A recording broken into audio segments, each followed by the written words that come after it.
శ్రీ గురుచరిత్ర 14వ అధ్యాయం. శ్రీ గణేశాయ నమః, శ్రీ సరస్వత్యాయ నమః, శ్రీ గురుభ్యో నమః. నామధారకుడు: స్వామి, అటు తరువాత శ్రీగురుడు ఏమేమి చేశారో చెప్పండి అన్నాడు.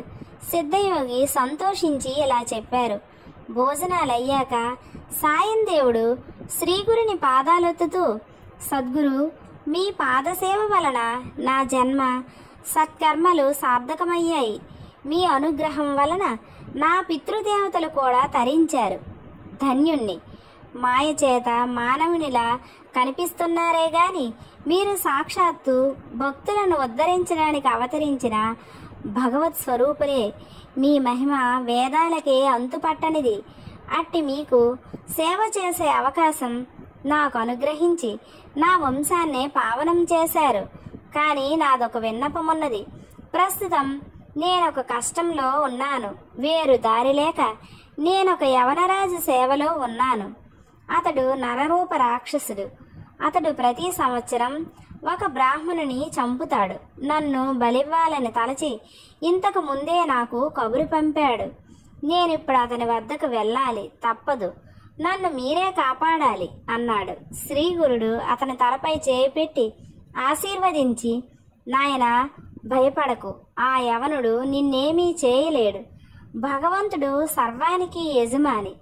నీవు అతడి చేత సత్కరింపబడి సంతోషంగా తిరిగి వస్తావు. నీవు వచ్చేదాకా మేమిక్కడే ఉంటాము. దీర్ఘాయుష్మాన్ భవ అని పంపారు. సాయం దేవుడు శ్రీగురుని మాటలు విని సంతోషంతో యవనరాజు వద్దకు వెళ్ళాడు. తాను కబురంపగానే రాకుండా ఆలస్యం చేసినందుకు కోపంతో రాజు అతన్ని చూస్తూనే లోపలికి వెళ్ళిపోయాడు. సాయం దేవుడు భయంతో శ్రీగురిని ధ్యానించాడు. అంతఃపురంలోకి వెళ్ళిన యవనునికి అంతలోనే నిష్కారణంగా భయము, చనిపోతున్నంత బాధ కలిగి స్పృహ తప్పి పడిపోయాడు. అప్పుడు అతనికి ఒక స్వప్నం వచ్చింది. ఒక బ్రాహ్మణుడు అతన్ని ముక్కలు ముక్కలుగా కోస్తున్నట్లు కనిపించి విపరీతమైన బాధ కలిగింది. అతనికి స్పృహ వచ్చేసరికి తాను చేస్తున్న హింస ఇతరులకు ఎంత బాధాకరమో తెలిసి వచ్చింది.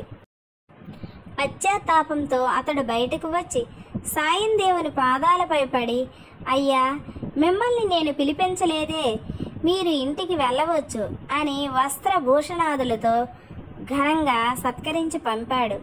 సాయం దేవుడు శ్రీగురుని కృపకు పట్టరాని ఆనందంతో త్వరగా తన గ్రామం చేరి శ్రీగురునితో జరిగినదంతా చెప్పాడు.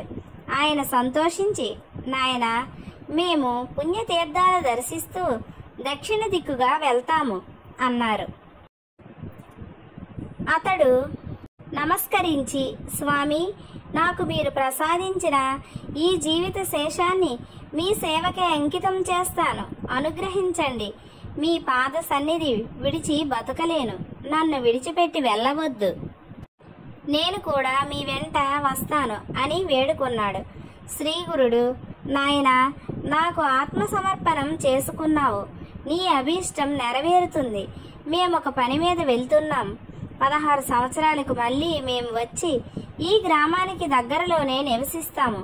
నీవప్పుడు సకుటుంబంగా వచ్చి దర్శించుకోవచ్చు.